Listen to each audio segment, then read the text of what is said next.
Hello and welcome to Decorative. My name is Mary and this is Wes. And in tonight's episode, it's episode 52. What we're going to talk about? One of the things that I'm always teaching is how to put decorative wraps on, right? But yeah, what if you've got guides in place? Can't use my favorite handy dandy circle template because you can't slide it down over the blank to get the axes aligned because the guides are in the way. right. And you put me in this predicament this week. I'm going to throw you under the bus. We're teaching this in case you want to add a decorative wrap to an existing rod. And the old school way, good way to know multiple ways to do things when you have guides on the rod, because someone's so proficient at his job and wrapping guides that he got like 4 rods ahead of me. But There's like 8 or 9 ready now. if you've got guides in place, how do you put the decorative wrap on there? Because you can't use a circle template. I mean, sure, you could eyeball it, but that's not the most proficient way to do it and the most accurate way to do it. And the old school way to do it is with a piece of tape.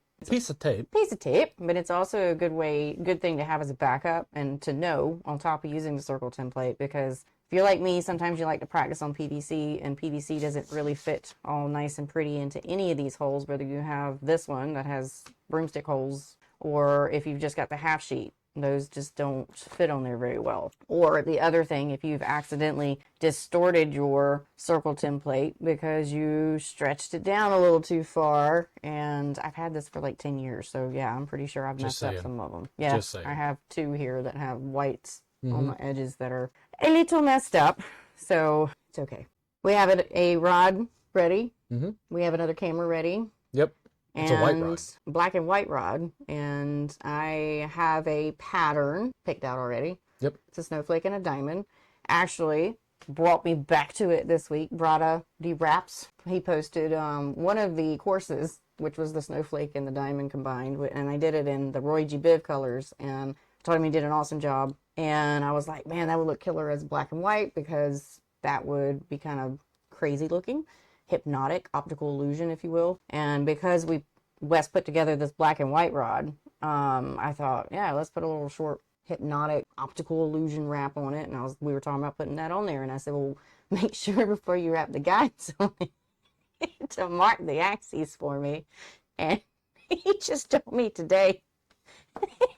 I didn't wait. No. He didn't mark the axes, so I got things to do. We're gonna do it the old school way, and it's not that hard. It's pretty easy. And for all the naysayers, I didn't tell you this. You're putting that wrap on a crankbait blank. A moderate action, moderate fast, almost crankbait blank. We're gonna do about 8 inches on it though. There's a massive amount of room between the reel seat and the guide, and 6 inches is gonna look a little disproportional in my opinion. But 8 inches, I think, is going to be that sweet, happy spot where it's not going to cause any dramas and still going to look good and not look like a little stubby stuck on there for no reason. What we're going to do is we're going to switch to the other camera and movie magic. We're going to discuss how we're going to get the tape method sorted out, and we're going to take some measurements over there because what we're also going to do is set up the wrap. You should definitely look on Thread Central, though, for the snowflake one that's in the Roy G. Biv colors, because that one was pretty sweet. I actually wish I had kept that demo because I cut it off, and I should have kept it. That course will walk you step by step on how to do the exact wrap we're going to do. Yeah, I'm just doing the short, sweet, to the point version tonight. So here's our lovely blank that looks really whited out because the ruler's right behind it. So ignore the ruler. So our first guide is... How far do you think that is? It's about 21, 22 inches. So 8 inches on this blank is about here. And I think that's okay. For that blank, yeah. Yeah. If it was a really bendy one, we'd probably do a 6-inch wrap. But proportion-wise, I don't like how that looks between the gap. But that's just me personally. So what we're going to do first is we're going to take a black Sharpie paint pen, extra fine point. extra fine point. Don't be fooled by the fine points because the extra fine point is really, really precise. The fine point's a pretty fat line. And then I'm just going to make a mark at where 8 inches is, so I know not to draw my line with the butt wrap alignment jig further than that. Although I probably will. This is just for measuring purposes. So we need to find the axis of this because we can't slide the circle template down. Enter masking tape. All right, I usually use this size. Obviously, mud hole carries a bunch of different varieties. This one's too little for you to be able to mark on. So this is 1/2 inch. 1/2 inch works really well too. So what we're going to do is we're going to peel off some tape. And down here towards the butt, we're just going to place this on here. All right. Now, you do want to try to have an edge that's somewhat square, but it also doesn't really necessarily matter that it's perfectly square. And you're going to roll it around. And as you come around, you need to make sure that the tape is actually meeting up with the other tape edgewise here, and it's not pulling like this way or pulling that way. And where it meets is you're going to make a mark. Boop. So it's right here. We're going to take that off. We're going to rip it a little bit longer, and we're going to set this down on the wrapper. Oop. Make sure not to have ripples. Without ripples. Has to be straight. No ripples. All right. Then you're going to take your calipers. Make sure they're zeroed out. You're going to start at the very beginning of that edge. And you're going to measure to the line you just made. What I like to do personally, so I don't get confused, because when I was first learning this, is I will make a little dark mark at the beginning of the tape. And then measure exactly. It says 35.7. Yep. We're going to write 35.7 down. So we just measured the circumference right here. That's another way to do circumference if you don't do the math. But now we need to take 35.7 and we need to divide it by 2. And we need to do that because we're doing 2 axes for this wrap. If you're doing a 4 axis, you divide by 4. If you're doing an 8 axis, you divide by 8. Okay? What's 35.7 divided by 2? 17.85. 17.85. So 17.9 is what we're going to do. My pen doesn't like to write on this. You're going to get your calipers. I rounded it up. You're going to go from your first mark to your second mark, and or measure out from your first mark and then make a mark. And then to verify that your center, make sure that this is on there. Cool. When I was first teaching myself how to do this, I got really confused because I was like, there's 3 lines here. This line and this line are the same line. We just marked the 0 axis and the 180 axis with this one. This one wraps all the way back around. So don't get yourself confused. And then this is where we have to line it up with center of our roll seat as best as we can. I got to get behind it and make sure that that's there. Oh, I didn't do too bad with that. I have to triple check with the glasses, without the glasses. And then we're going to spin it around. This mark should be right on top of that mark if you got it on there right and you didn't ripple it. Boop. So cool. So this is our 180 or our 0. And then this is our 180. Ta-da! That's your tape method for a 2 axis. At this point, you can take your CRB butt wrap alignment jig and then put it on here. Normally I have the blank out of the table or out of the wrapper sitting on the table. I'm going to hold it up and I'm just going to draw the straight line. And I'll remind you again and everybody else, on the hoods, there's usually a seam in the middle and you can line that up with it. And then we're going to rotate it and then we're going to do this one. Love it when I'm right on video. All right. Why? So you have proof? Yeah. Yeah, so I do have proof that I'm not a freaking idiot sometimes. Because sometimes when I go to teach, I'm like messing up. All right. The other great thing about the CRB butt alignment jig is a little pass through. So if you've got it on your mark and you don't have it hanging out crooked like I just did, you can verify that these are completely across from each other by looking underneath. Now I know it's hard for you guys to actually see the line, but that's how you verify that you've got your 0 and your 180 across from each other too. So you could, in theory, ignore the tape method and just use this. So there's 3 different ways. There you go. Circle template, using the jig, or using the tape method. The next thing we need to do is take a couple measurements. Tonight, we are using my taper offset spacing for this pattern. It's not mine, it's an Excel sheet that Wes found for me a long time ago. A decade ago. Yeah, it's been a while.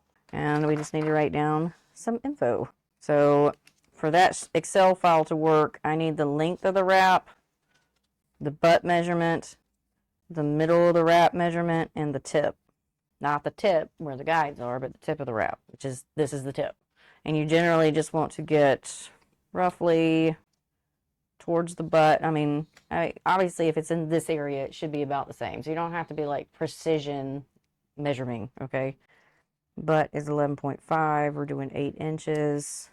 Middle of the wrap area, 11.1.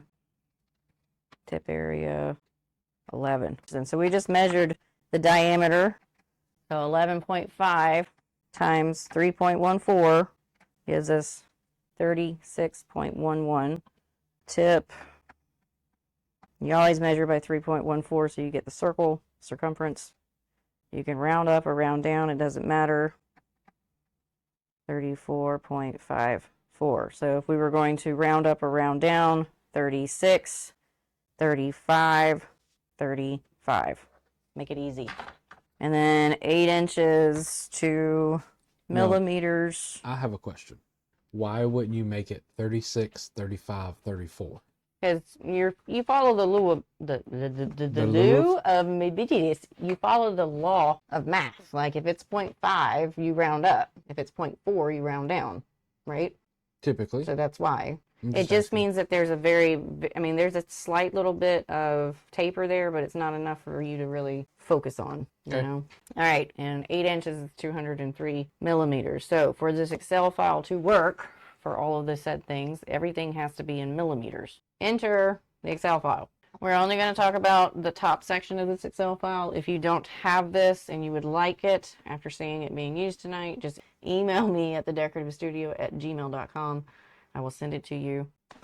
Sorry, I had to kill a gnat. All right, so we're going to talk about the square pattern section up here.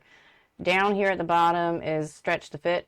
I typically don't use the stretch to fit. This is mainly used for flags, fish, the American eagles, any birds. It's for elongated patterns. Brian asked, is this the same for the fish body wrap? What do you mean the same for the fish body wrap? And while I'm waiting on him to get back to me. So up here, over here, we've got length of pattern area, base circumference, mid circumference, tip circumference. And then square repetitions is how many patterns we're going to see. I swear, go away. And this one, this is just what was auto-generated when I opened this. This has nothing to do with the one we're doing. So we're going to fill it out.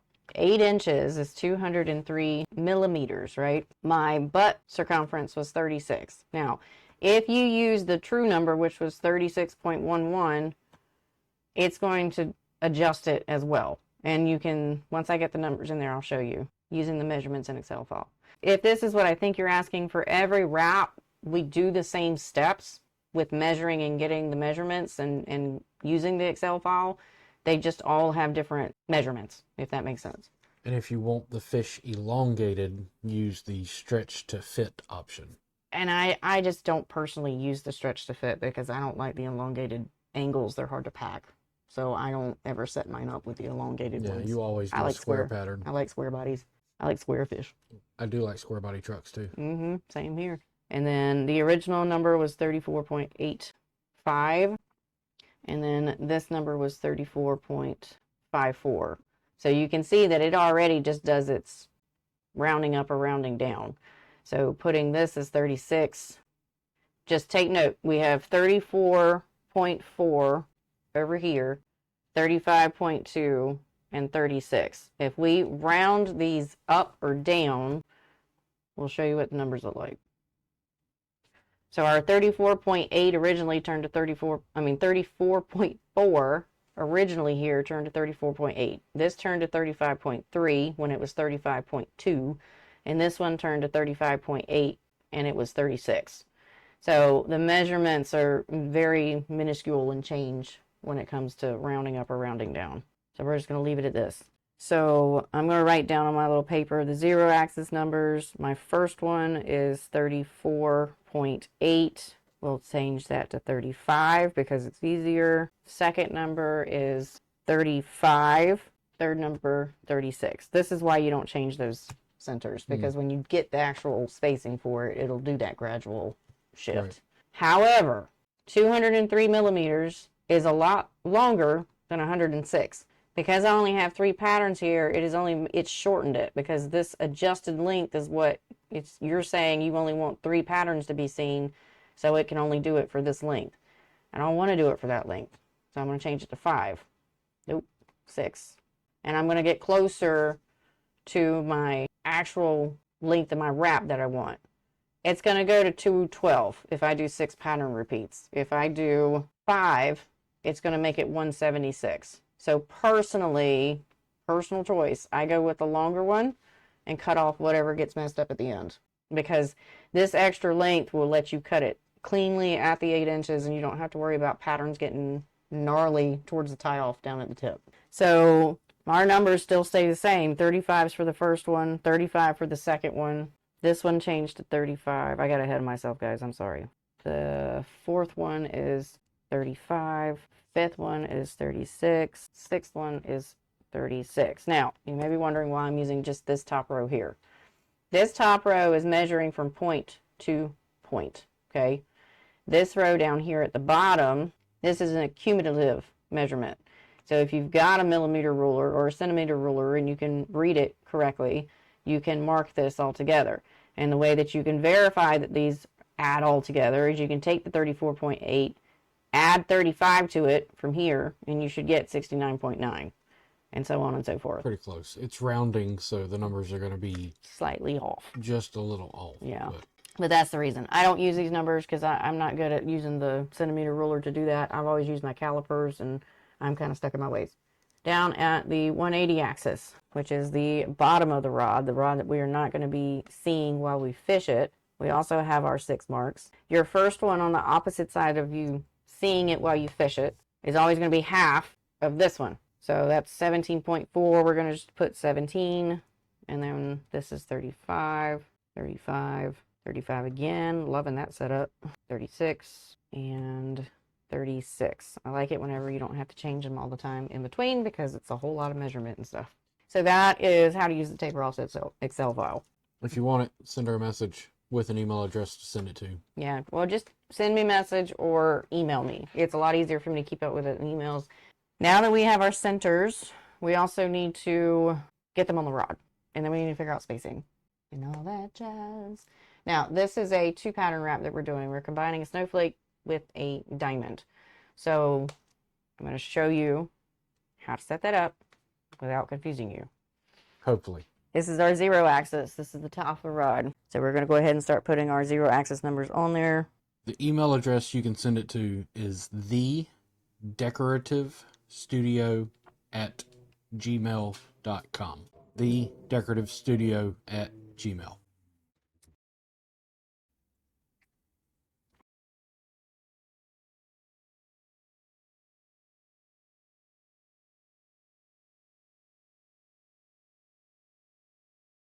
Next one's 36. My numbers are so similar because this blank has very, very little taper. So that's the reason why they don't have a drastic difference in size. All right. So we just bypassed my 8-inch mark here. That's okay. I know I'm going to be wrapping probably about out to here, roughly. And that'll allow me to cut it really clean here. I don't mind wrapping the extra inch or 2, depending on how it gets set up, because I would rather have it be super clean than fighting with trying to get that last pattern to do what I want it to do so I can cut it where I want to.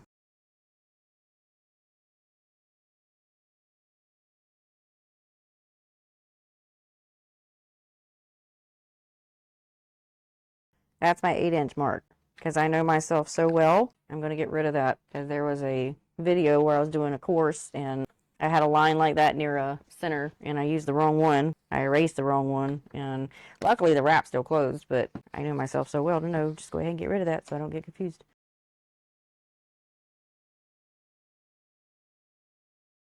All right, that's good enough. I know that little line's not going to be anything. So we have our centers on here, but we only have one pattern center. So this is currently set up for just a single pattern to be going around the rod.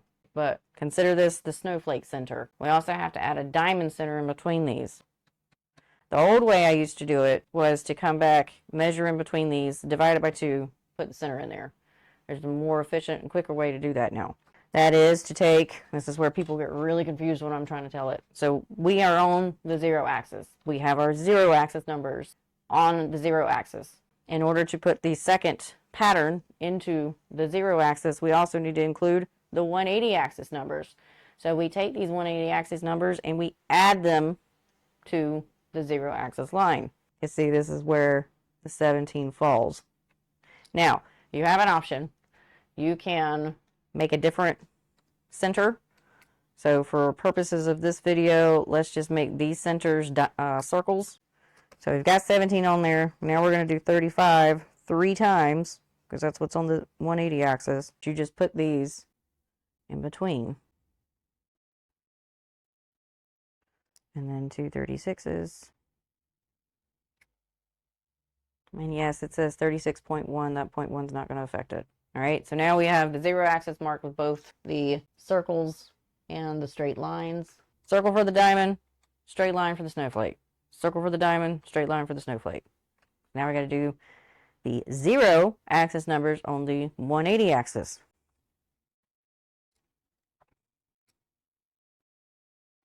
35, 35. There's 4 of these. Well, that's not really a circle, is it? All right. And then 2 36s. My goodness, the numbers were basically the same. I just noticed that. Cool. Now we've got it marked. But we need to figure out what kind of spacing we're going to do for this. And if you're not familiar with the snowflake pattern, this is what it looks like. This one is assigned to spacing A, and in the back of the book is the spacing charts. Biggest question I get asked is, well, how am I supposed to know what size, how many passes I'm going to do to make this snowflake work on the rod? Well, very, very, very back of the book has a little cheat sheet.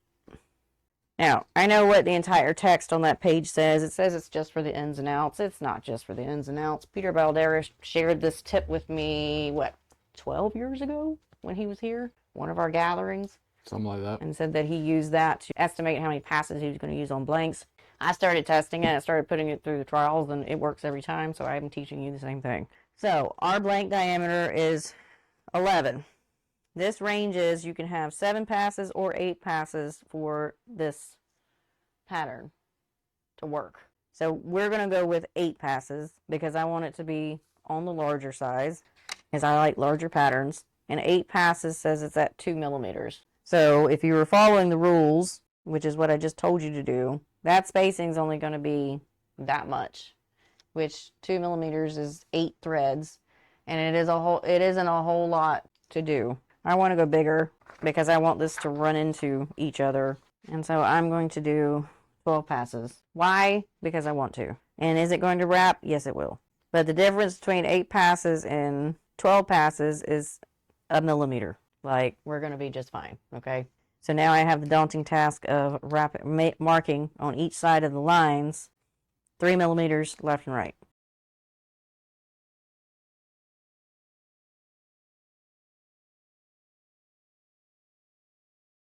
Up there. This is another reason why it's easier to draw either with 2 different colors or with 2 different shapes for your centers, so that you know, if I had done all lines, it would have been a little slightly confusing as to what was the first and what was the second pattern.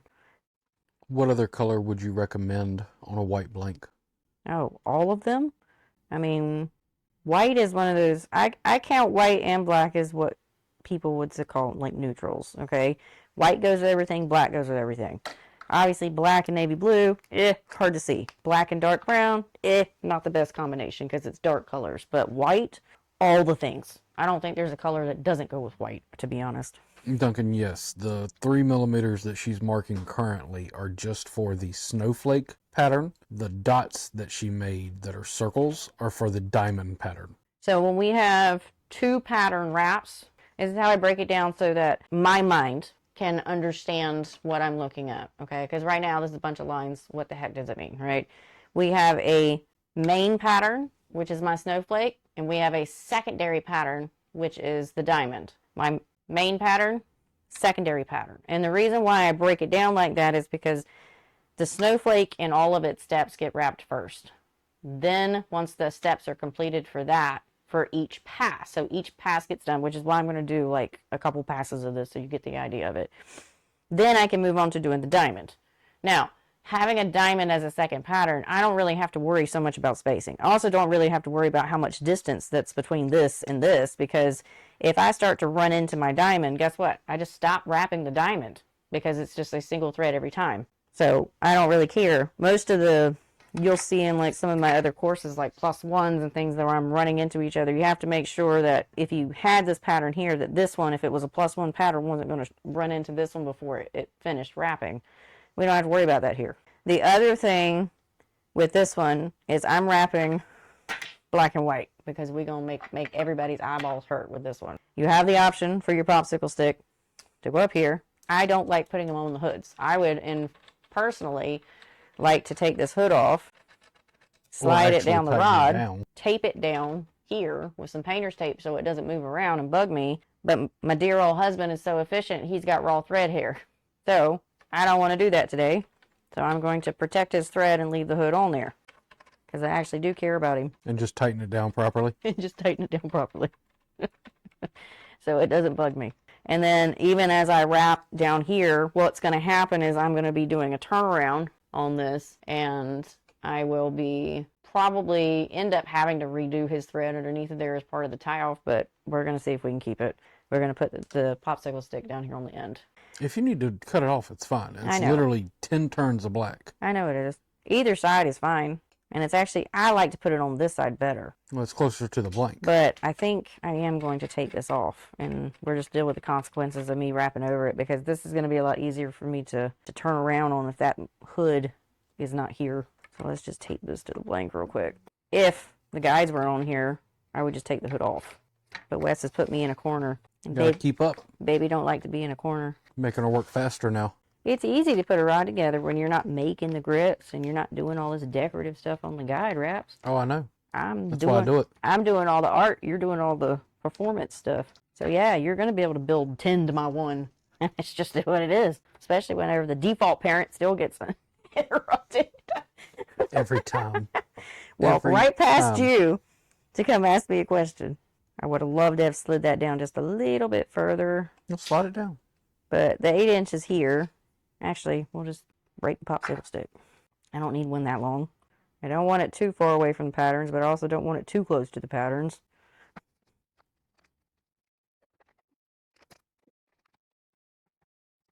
Hopefully that's, yeah.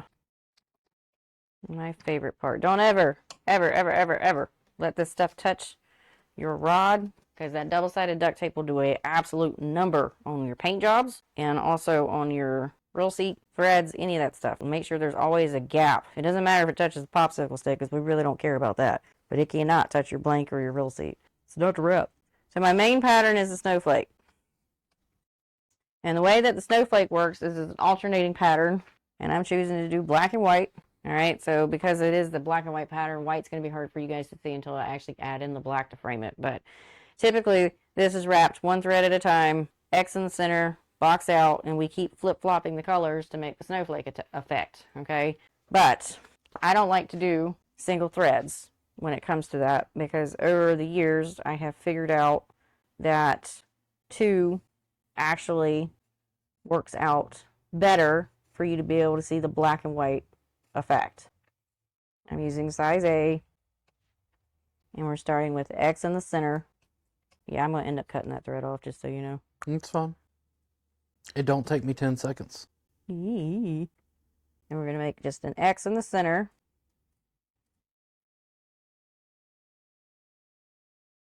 So that first inside box was just an X, and I get asked pretty often, why are we starting with an X and then coming back and making a box around it? Why can't we start with a box? Well, the answer really is the X is a placement place, okay? It's a placement holder, if you will.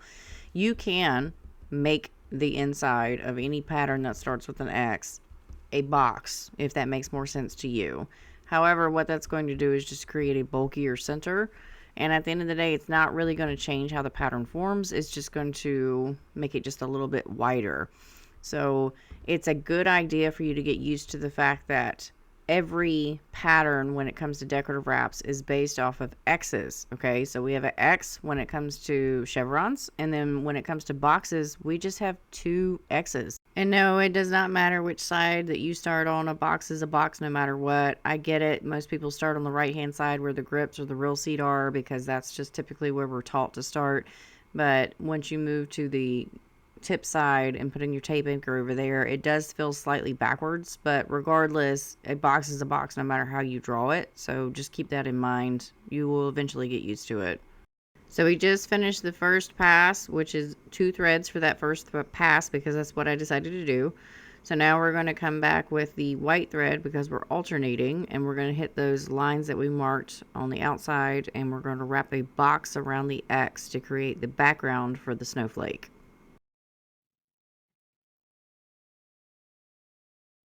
Question that I get asked a lot is if I have the belt on while I'm turning it, and the answer is no, because I like it to free spin. I don't want the belt on there because it actually causes fatigue whenever you're trying to spin it, so I completely take the belt off.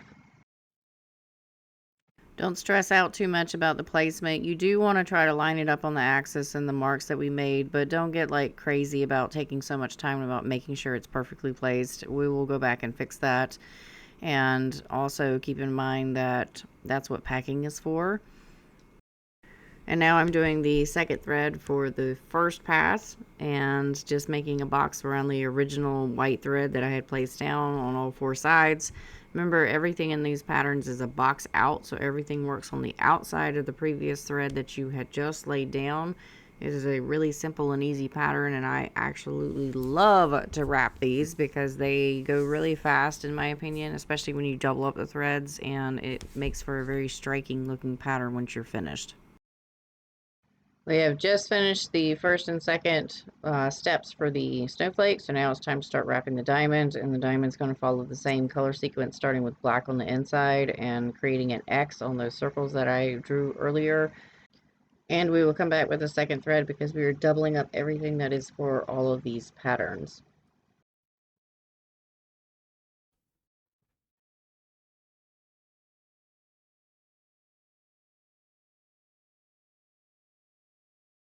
Now that we have all of the threads down, we need to stop and we need to straighten everything, because it doesn't matter if you're putting 1 thread down or you're putting 16 down for your first pass. You have to make sure that all of these patterns are lined up with the axes you drew and also match up to the spacing that you had. So take some time and make sure that they line up on the axes. This is probably one of the biggest mistakes that I see most people make, is they don't stop to straighten when they get the first few threads on there because they're super excited to get started on the wrap. And basically, the layout threads are the bones of the wrap. If these aren't correct and they're not laid correctly in the spacing where they're supposed to be, the rest of the wrap's going to be a nightmare for you to keep straight, keep packed, and keep it nice and tight. We're not technically focused at this point in time on keeping the wrap perfectly packed because we only have a couple threads down there. But we do want to make sure that the diamonds are running absolutely center of the original patterns, the snowflakes, because if they're not, we can make some adjustments at this point so that everything else grows off of this and makes it easier for us to completely wrap it and eventually close it whenever we decide that that's what we're going to do. Setting it up this way, we don't technically have to close this wrap, but for educational purposes and for my wrap, I will be closing this wrap. So you just want to make sure that everything is even and equally spaced, and that everything from this point on is going to grow off of these bones, if you will.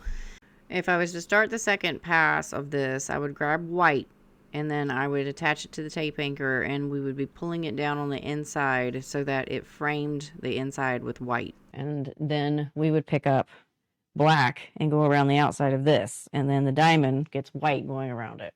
All right, I'll be doing videos of this on the shorts, because you guys know it takes me like 8 hours to do wraps, so I'm not going to sit here and do this the whole time with you guys tonight. Love ya, mean it, but This is a simple short, set it up with guides on it, and get started. Now you have 3 ways. I can officially teach 3 ways to get the axis on there. Circle template. Mine is blue. Don't judge it. I sell the green ones. The green ones look better. This one's been through hell and back. I melted it. But circle template, if you don't have guides on. If you do have guides on, you have 2 methods. You can use the tape, like I was showing in the beginning, or you can use the CRB butt wrap alignment jig because it has that pass-through feature. One of the reasons why we stopped selling the one that we were making, Halster wood, and that was the new, better version because we did put some input into the design, and having that pass-through to be able to see is your 0 right across from your 180 to verify that your circle template wasn't off. Ignore the circle template, just use the jig from now on. You know, like cutting step downs and making things more efficient is definitely the name of the game. And every year something comes out, makes it better. And improving the setup time, because wraps do take so long, is vitally important for me because I don't want to be spending 30-45 minutes to set up a wrap that's already going to take me, you know, anywhere between 6 to 8 hours to finish. That's how I look at it. But yeah, there's no way we could have kept making those jigs. No, we were actually just breaking pennies. even. No, not even, because the aluminum had gone up and the hardware had gone up, and it was. Yeah, I think I priced it out right before we quit doing it, and we would have had to been at $100 a jig to make money on it. It made no sense. And then on top of it, we had to sell them assembled. We couldn't sell them taken apart. So the shipping on them was already more expensive than it needed to be. It just made sense to use that one. Yeah. He flew off. You bastard. He's going to be back to annoy me in 5 minutes. I don't know why he comes over here. He's always just bugging me. Was he mess with you at all? Bastard. Not once. It's got to be like something that's in my hair or something, like the hairspray or something. Yeah, he stays pretty much on the light and over there. He follows you. Bastard. He does. He's back. Kill him. I swear to God. I don't even see him. It's... Mary's tripping. I am, but I'm not, because it's just one of those damn fruit flies, and I don't even know why they're in here. I kill one every day. Anyways, I digress. Let's talk about the product tonight, which is Backcountry and inshore kits, and there is one for just about everything. Created by the one and only Mr. Bob McCamey. They have spinning and casting versions out. Yes, spinning and casting. There's also, I think, some fly models in there as well. But I will say, every one of these are the spinning, I do believe. Yeah, this is just the spinning. Every one of these I use for inshore setups. Legit, every single one of them. He was actually fussing because he was like, I was looking at every single one of those blanks 2 weeks ago, right before they came out, picking and choosing some, and legit every single one of those was in my cart. But that's good. That means that you and Bob McCamey are on the same page. Y'all understand that that's the best blank for what needs to be used for.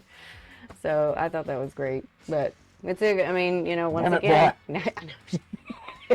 now we've got another thing to add to the all-in-one setups that people can start to build the rods for what they're finessed for, and then go, okay, I want to change this, change this, change this.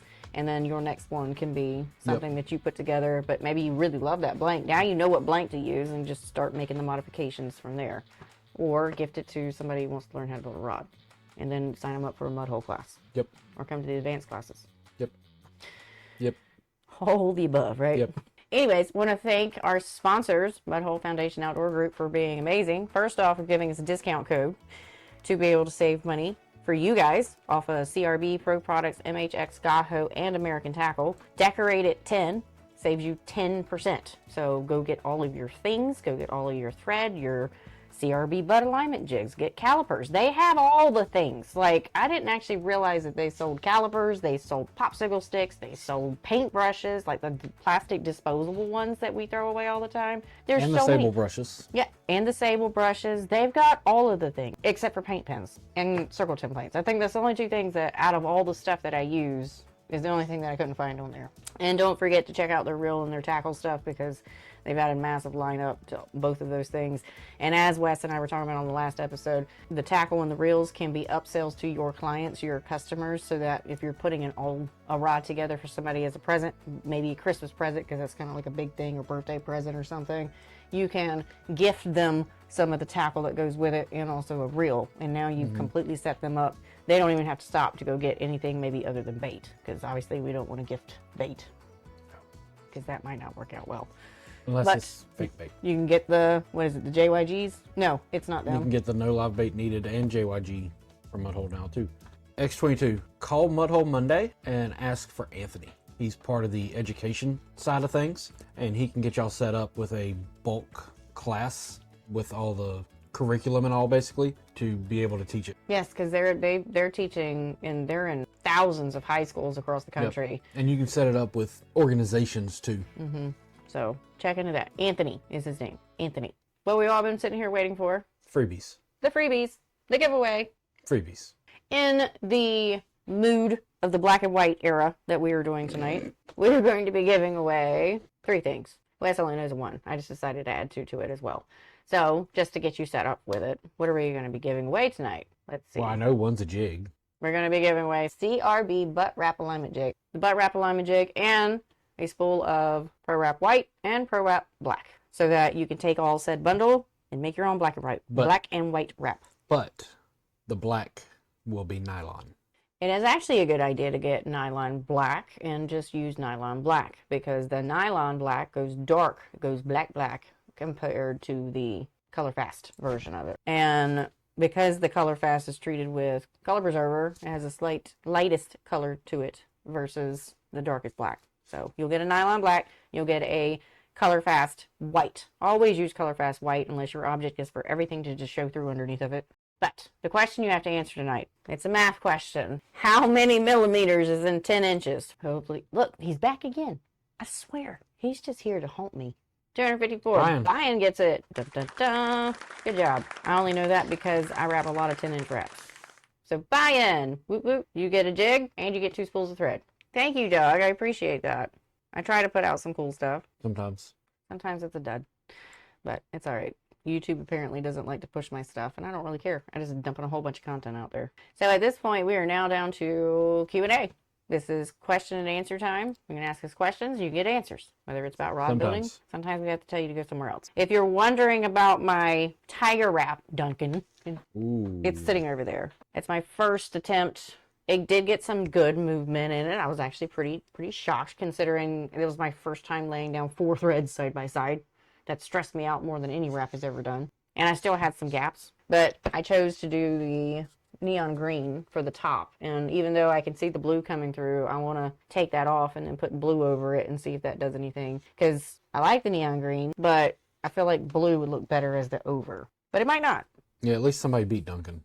I know, you did beat him. That's 2 weeks in a row, Duncan. Which, actually, I want to take a side note. Congratulations to Duncan. He placed 5th in Australia's first amateur rod building contest. I think that's fantastic.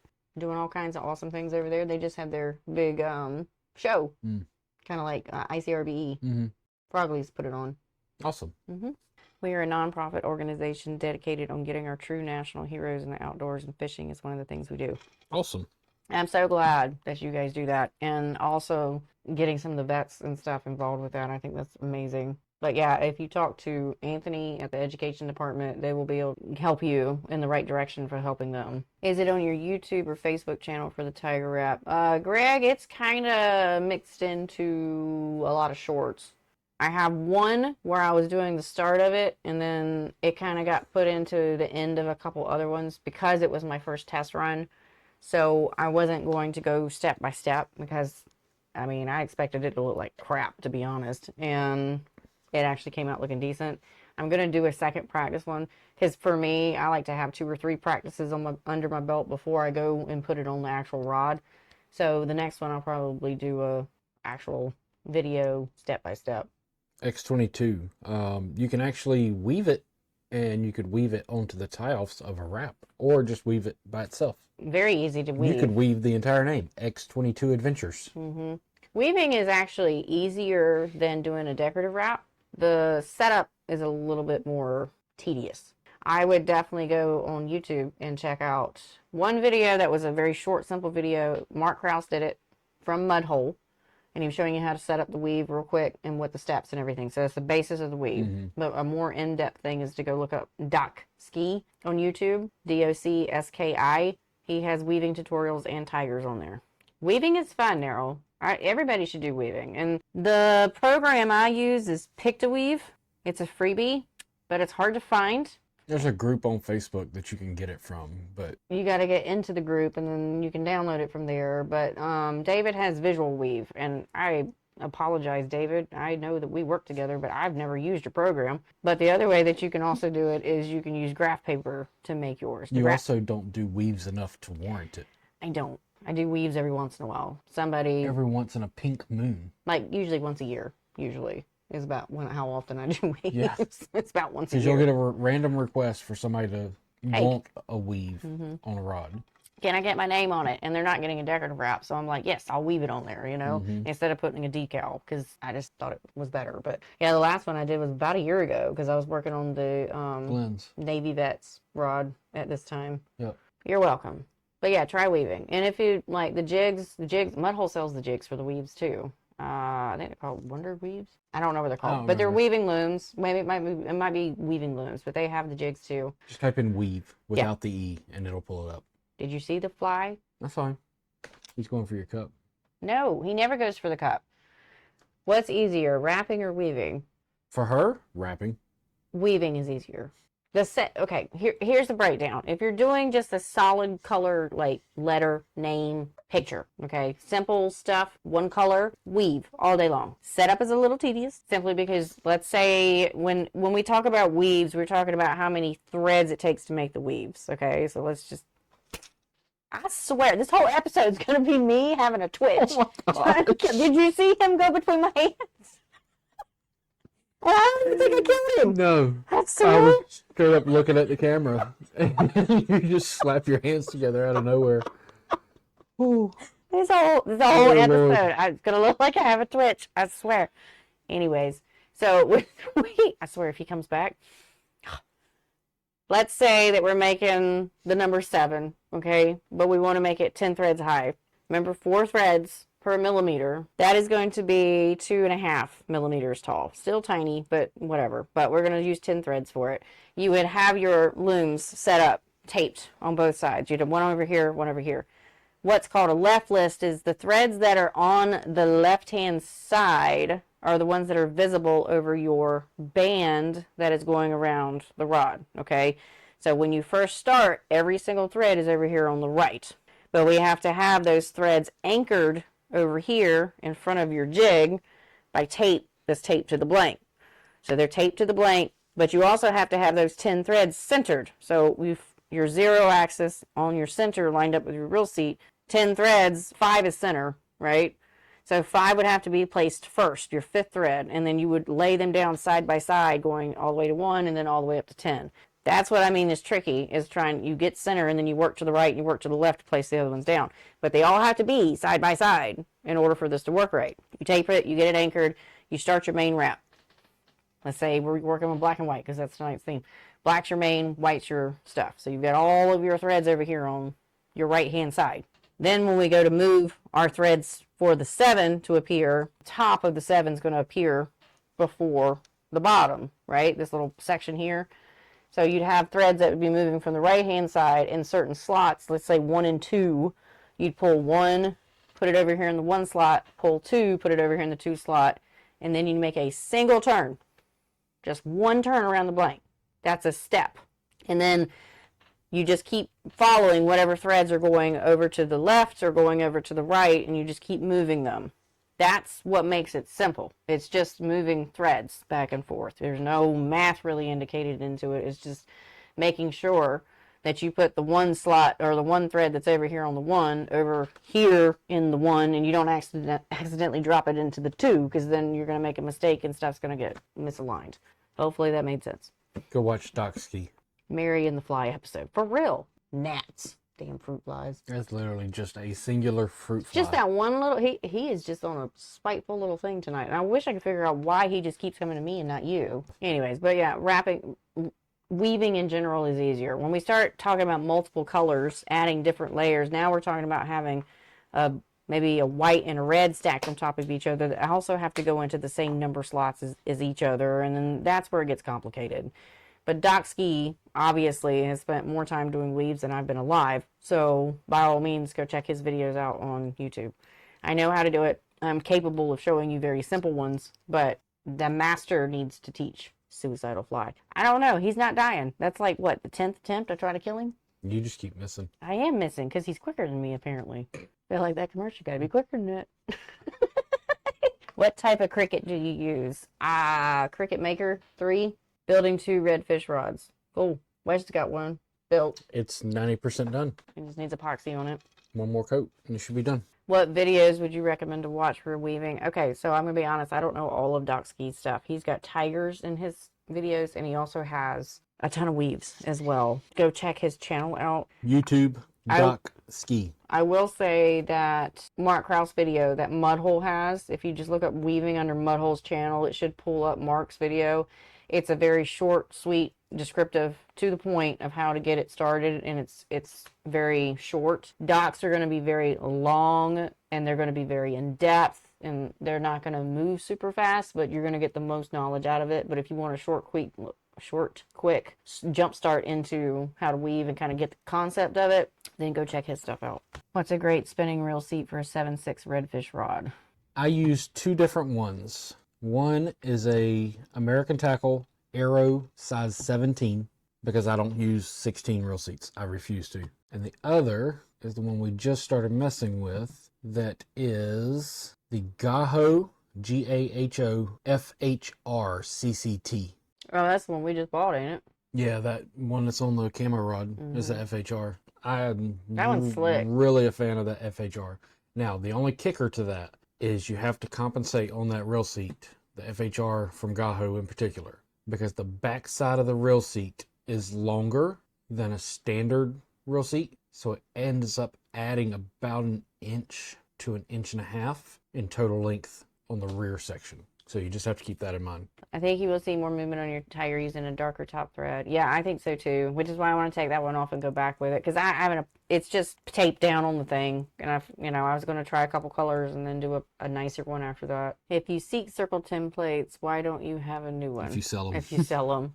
Because it's inventory. It's my inventory. I don't really, this one's not broke. Ask her when the last time she did a wrap before this was. This one's not broke, and I know which ones are off and which ones aren't, and if it falls into one of those, I take out one of my sample inventories that is display, and then I put it back in its thing and call it a day. I don't sell that one, but I don't take it out for it to get ruined like that one does. And it has been a little while since I've done a wrap before that because I've been busy making grips.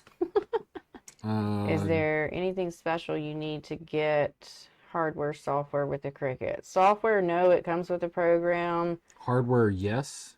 Get the leather cutting blade. It's a deep cut blade, I think is what it's called. It's an additional, I want to say it was like $11 or $15 when we bought it. The blades are cheap. I don't know how much they've gone up to now because everything's gone up, but you do need the deep cut blade. So you need the Cricut, and I would look at Amazon because they have these amazing bundles, and I would say we got ours. We got it during a Black Friday bundle. Yeah, it was around Thanksgiving, and I paid like $300 for it. $350 for everything. It came with vinyl. It came with pads. It came with some extra blades. It came with the pins. It came with all the tools. It came with the machine. Tweezers. It came with a whole slew of things.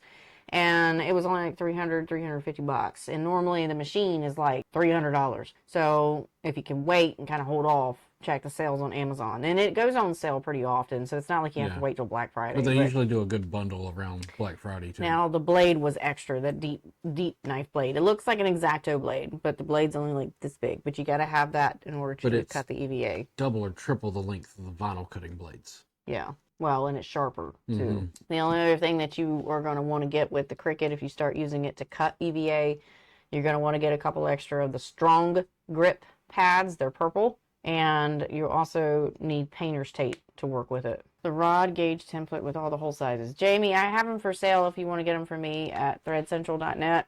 Mine are green. They're the half sheets. They're called circle templates. They're great for getting your axes for your decorative wraps, and also if you want to use the same technique with getting your guide straight. What guides are you using for that redfish rod? I'm a big proponent and supporter of the tie forged American Tackle. I agree. So much so that I'll show you.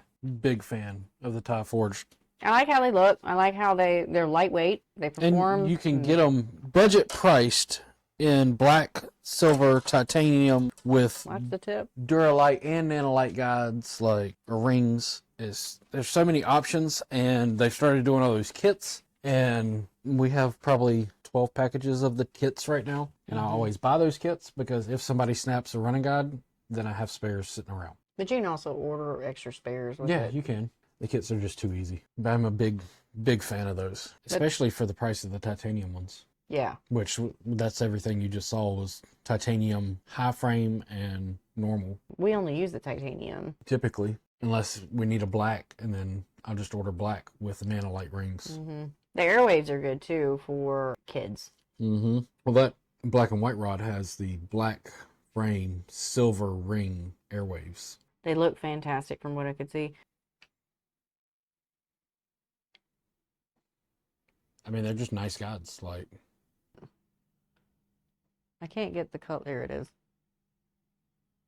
Now you can see the color.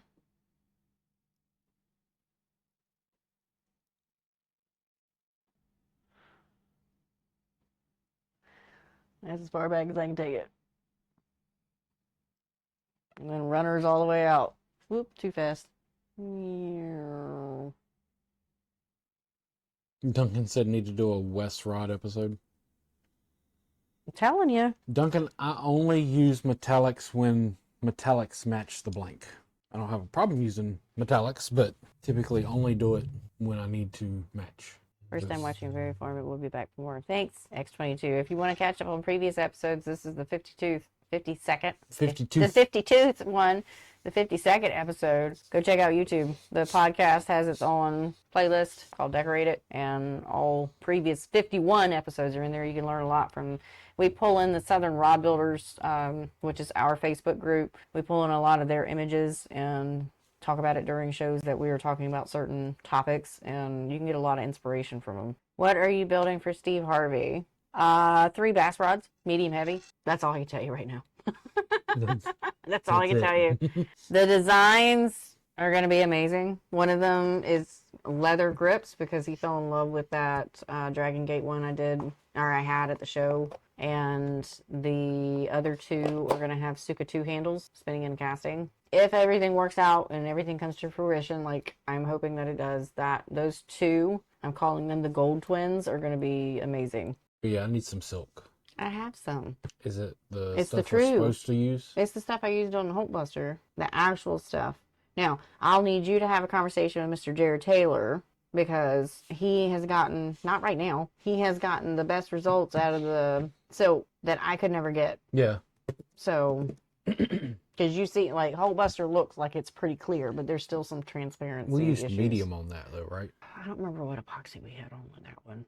It wasn't I what wonder we're if we using now. use that new light build we're testing. I had acetone mixed into that first layer. It I should know, have but completely that light build penetrated. is... Oh, you're talking about the one we're testing? Yeah, that's like water. I don't know. I have to pull it out of there unless I used it all, but I'm pretty sure I still have some of it. But if we don't, it's on the order list because I got that silk from Amazon. I have to try that. Silk red. Silk is colored. Like, they have all kinds of silk that has colors with it. But a lot of people don't actually use it because they just think of silk as being the clear. Yeah. I'd rather have the clear, though, for what I have in my head. Well, it's called natural. You don't want the white one because it will stay white and be hazy. Mm-hmm. You want the natural one that's supposed to just completely disappear. But you saw, I went through like 30 test trials trying to get it right. And I could never get it to completely disappear. To answer your question, Duncan, I follow the guides if I'm using A or anything of that size.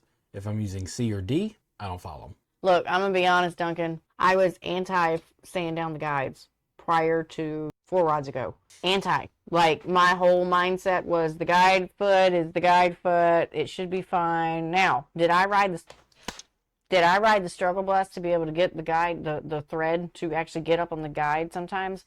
Yes. We'd have it being like this where it was trying to do this number and you're constantly trying to pack the side. I thought the protective coating on the feet and all that needed to stay so that we wouldn't have to deal with rust forming from where water may have crept in or something of that nature. Those stand-up rods, actually. I was done with them because I sat there for a good 20 minutes trying to get the thread to climb the foot and was pissed because the thread was just doing this number And I was hand wrapping it, not trying to power wrap it. And by the time I get it to go over the foot like it was supposed to, there's like this much of a gap that you can't just pack out, you know? So I sat down and I sanded them with a bench grinder. Originally, I pulled out a Dremel. That was dumb. But the bench grinder was great. I forgot I had it. And I was like, oh, I have a bench grinder. Mary was blonde then. Let's just blame it on that. And then I haven't not sanded one since. So I definitely recommend sanding down guides. It just makes climbing the foot so much easier. I do it anytime I'm wrapping in A. If I'm wrapping in D, it'll go up it. No Yeah, problem, it does depend on the thread size, but even D on those dang rollers wouldn't have climbed like No, it was not on supposed those. to. They have to have a little bit of a sand to them. Putting on U40 permagloss, do you put under the handle and guide sections? And do you put it on like epoxy? So when I do U40, I don't put it on under the handle because there's no point. Under the guides most of the time because I'm not going to take the time to tape all those sections off. And I'll use a sponge most of the time just because it's easier to just... I let him do it. I don't work with permagloss. It freaks me out. Like, take the blank, punch it through the sponge, take it up as far as it'll go so it'll actually be that size. Put the permagloss on both sides and start wiping. And then make sure it's on as you take it off. I let him do that kind of stuff. Yeah, but I get a little bit. I have a tiny little bench grinder. Like it's a little mini. It's an itty bitty little mini guy. It's a 4-inch wheel, 5-inch wheel. Greg, some guides just need it no matter what size thread. Yes. Yeah, there are guides that come in with like burrs on the frame, or like the bottoms are like concaved and they're not flat, and so like you have to flatten them so that you get the frames to stick down where the feet are supposed to touch the blank. And when you do that, then you've got like the curving and like. But if you do sand the guides, just make sure you don't sand the tip of that foot too much. And if you do, take a piece of sandpaper on the table and scratch it back and forth to get that burr off. That grinder came from your grandfather. Yes, originally. Your dad gave it to us because it was his. So I don't know, but yeah, Harbor Freight's got some little mini ones. Yeah, just a little 4-inch bench grinder. They shouldn't be that much. We use the fine stone to do it. Actually, I couldn't tell you how much it is because I have a computer here. It's like $50. Man, that's about the same size as ours. $55. 6-inch, and this one's got LED lights on it. $55. And then they got some expensive ones. Then there's a 3-inch for $48, but I'd get the 6-inch for $55 because you can do a lot more with the 6-inch down the road. And also sign up for their little coupon thing. Yeah. And you can get money off whenever you get it. But this one... Basically the same thing. Basically the same thing. It's even got little guards to protect you. Mine doesn't. Mine's just straight up, you're going to get burned. You grind your fingernail off. Not even that. It's the sparks coming at you when you're grinding the feet. Like... I don't even... The sizzle of the burning of the meat. What tip tops do you have on those rods? They're called ring lock. I use a chainsaw file to lightly dress up guides for burrs. That sounds hardcore, is what that sounds like to me. No, I don't know. A round file that you... Oh, I've seen those. Yeah, we used to have one, but we lost it. Remember that one? No, it's over in the drawer. Did we find it? It's in the drawer. Is that what that is, a chainsaw file? Yep. Never mind. That's also why it's in the drawer, because of the chainsaw. Yeah, we have a chainsaw now. Hey, there he was. He was on my Dr. Pepper. See? Kill him. Murder him, because he's going to annoy me tonight while I'm trying to edit. I'm going to have like... No, I think I'll leave him. No! I'm going to have sore hands tomorrow from missing him, but clapping so hard. It's not about the power, it's about the speed. Yeah, but I get so angsty that it's like both at the same time. When I pictured a chainsaw file, I pictured like some... And you got to do the fly theory. So when something that flies lands, you can't like do like this because they'll fly out sideways. Because they sense that and see that this is coming down, so they go this way. But if you go this way, they go up. So you just compensate and go above them. That's why you can always kill. That's how I always kill flies and catch them. Because in order to catch a fly, if they land here, you go like this, and now he's in your hands.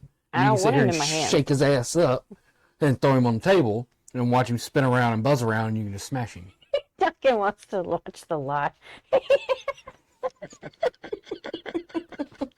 Fly versus Mary. Y'all, I'm not, at this point, I'm beginning to think the fly is going to win. Like, he's already stressed me out. Y'all watching that. Y'all watching real time Mary getting real frustrated at her computer. I could, but I guess if Wes decides to open his Twitch account and live stream us being fools that we how are. much I'd actually make to sit here and watch us bicker and banter and... I don't know. Because we act a fool during the Oh, day. yeah. You guys see the very edited, clean version of us in the videos. Like, I usually will kick out some content, and I'll leave some in, because some of it's funny. But there's a whole lot of tomfoolery, rod building, and fly killing. Sports bet have the fly. Fly's gonna win. I guarantee it. We're supposed to be friends. Supposed to be betting on me, damn it. I'm betting on the fly. You know what? I don't blame you. It's been 2 hours and I've not won a single You've yet to battle. kill him. I've yet to kill him. This is the worst Hunger Games I've ever experienced in my life. Where did he go? Where are you? He's around the light. I saw him. Over there? Which The- light? The big light. That one? Yep. He doesn't mess with that light too much. It's He too goes bright that for one. him. Well, because that's supposed to replicate the moon. Because it's got the diffuser on it. He's behind you. Yeah. Stop it, Duncan. It's gonna be like one of those Alfred Hitchcock's movies. Oh, God. Oh no! The birds. The birds. Ah. Anyways, we're gonna wrap it up. If you have a rod that you just dearly love and has guides already in place, maybe you've been fishing it, maybe somebody comes to you and goes, hey, can you put a wrap on this? There are multiple ways to be able to put a wrap on a finished rod. You can use the tape method that we discussed earlier and I showed you, and you can also use the CRB butt wrap alignment jig to be able to line it up with the real seat, because obviously the real seat and the guides are already in place. Just make sure the guides are straight. Don't use crooked guides. And draw on the top and then spin it over, and you should be able to see from the bottom through that little pass through that's in the jig to mark your other axes.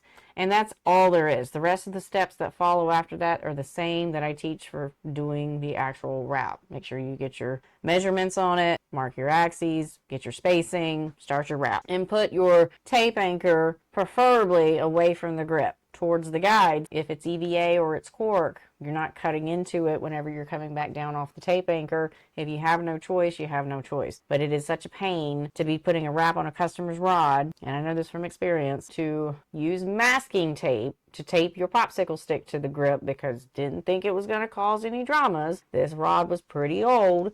Go to cut the tape anchor off, and it takes out a chunk of cork. And now you don't just have a wrap that you just put on Now the you gotta rod. fix the cork. Now you got a rod repair with the cork. So that's the reason why I only use painter's tape from now on. That's scarred memory, PTSD, call it what you want. Painter's tape. It doesn't stick to anything except itself. Like, you will not rip off chunks of cork. It will not tear up your EVA. But you also don't have to sand down the cork or the EVA. It's got thread marks in it because, yes, some people will tell you heating up the EVA will cause it to stop. You can't heat up some of the EVA from how... I've seen some of y'all's tape anchors. Y'all's tape anchors are horrible. Y'all got thread literally digging into that. You're not going to just heat that up and make that expand again. You've made a cut. You got to sand it. I was doing that too. I refuse to do it anymore, so I put it on the tip side. And do the rest of the steps the same way. Like I said, if you want to figure out how to do the snowflake and diamond step by step, check out my course on Thread Central, Snowflake and Diamond. That one's a pretty version. It's Roy G. Biv, and I really love that one. Thank you, Brada D. Wraps, for actually showing me how much I love that wrap, because I had forgotten about it. It's been like 5 years since I've done it. And now I'm excited to do this black and white version. Also, our new shirts with Wes's newly designed logo, the Decorative Studio. And on the back, it says, where art meets function. You can get them in any kind of color. They're soft style t-shirts. They're on thedecorativestudio.com, which is where we sell our t-shirts for the business, also the podcast that says Decorate It, and Southern Rod Builders t-shirts, and the Women's Rod Building Alliance t-shirts as well. There's some custom grips there, some finished rods there. More finished rods to come. More finished rods to come, and just as the all-around dump site for things that you can buy for us that aren't rod building supplies. Thread Central is for rod building supplies because me and David are buddies together, and EVA courses and all that stuff is on that website. Also, VisualWRAP and Visual Weave, two of the best things. Well, VisualWRAP, I can't speak for Visual Weave. I'd be lying if I said that right now. It is a good program. I do know that. I just don't use it. So I don't want to be a hypocrite. But VisualWRAP is definitely something you should look into if you're serious about decorative wraps. I use it all the time. And if you don't want to use the Excel file like we walked through tonight, guess what? VisualWRAP has that already built in there. You can type in a couple of numbers, not all the numbers we had to do tonight, but a couple numbers, and it'll give you your spacing in the program. So hopefully you guys enjoyed yourself and you learned a new trick with the tape method and also with the butt wrap alignment jig. I proved that theory correct tonight. I'm glad to see that there's multiple ways to do things, and we will talk with you later. Bye.